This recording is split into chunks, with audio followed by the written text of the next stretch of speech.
কুয়াকাটা সমুদ্র সৈকতে রাতের দৃশ্য অসাধারণ একটি দৃশ্য। এই মুহূর্তে রাতে আসলে এখন আবহাওয়া প্রায় 3 নম্বর স্থানীয় সংকেত দেখিয়ে যেতে বলা হয়েছে।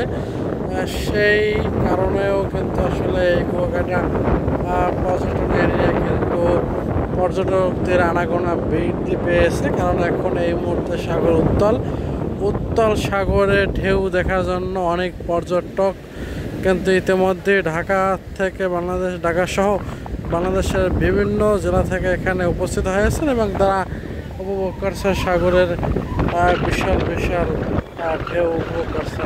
আমরা দেখেছি আসলে কুয়াকাটা 0 পয়েন্টের কাছাকাছি একদম মেইন সি বিচের যে জিও ব্যাগ ফেলানো সেই শুরুর কাছাকাছি পানি একদম ছুঁয়ে করছে, যার কারণে উৎসুক জনতা একদম রাস্তায় থেকে দাঁড়িয়ে আসলে এটা উপভোগ করা সৌভাগ্য হয়েছে। হাজার হাজার পর্যটক কিন্তু এই মুহূর্তে কুয়াকাটা পর্যটন এরিয়ায় ঘোরাফেরা করছে এবং তাদের পছন্দের যে জায়গাটা সেই জায়গাটা করছে। অনেক সুন্দর একটি জায়গা, অনেক মনোরম দৃশ্য, মনোমুগ্ধকর পরিবেশের একটি নতুন দিগন্ত কুয়াকাটা সমুদ্র সৈকতে। এই সমুদ্র সৈকতে না আসলে হলে বোঝাই যাচ্ছে যে মিস করবেন একটি প্রাকৃতিক দৃশ্য।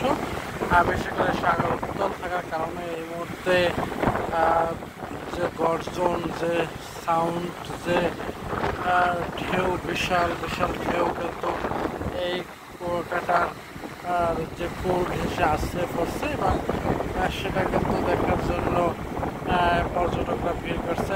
দিনে এবং রাতে উভয় সময় পর্যটকরা এখানে ভিড় করছে। অসাধারণ একটি পরিবেশ যেটা দেখার জন্য মানুষ দূর দূরান্ত থেকে এই কুয়াকাটা সমুদ্র সৈকতে ভিড় জমাইছে। অনেক সুন্দর একটি পরিবেশ। আপনারা যারা দেখেছেন তারাও দেখেন এবং যারা দেখেন না তারা আমাদের ভিডিওর মাধ্যমে উপভোগ করার চেষ্টা করুন। আপনারা ভালো থাকবেন, সুস্থ থাকবেন, আমরা সেটা প্রত্যাশা করি। আমরা আপনাদেরকে কুয়াকাটার সেই দৃশ্য দেখানোর চেষ্টা করতেছি যেখানে বড় বড় ঢেউ কিন্তু শুরু হয়েছে এবং সমুদ্রে কিন্তু 3 নম্বর স্থানীয় হুঁশিয়ারি সংকেত দেখিয়ে যেতে বলা হয়েছে। এই কারণেই সমুদ্রে পর্যটকদের ভিড় জমেছে।